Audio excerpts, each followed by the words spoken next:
Absolutno so ti izdelki, bom rekel, delček v nekem velikem mozaiku. Mogoče se je treba spet vprašati, kakšen je namen teh izdelkov. Obstajajo podjetja, podobno kot je Nogometni klub Maribor, kjer pač nek del prihodkov se ustvarja iz merchandisinga, torej prodaje navijaških artiklov.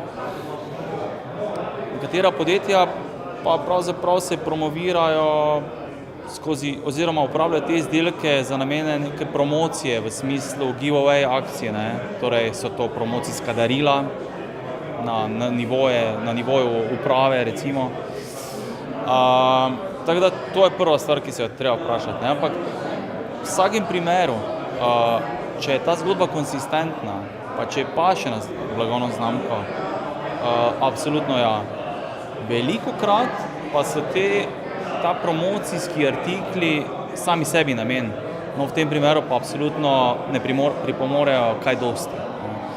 Tako da jih je treba zelo pametno zasnovati in jih nekako pod okrilje znamke vključiti na primeren način.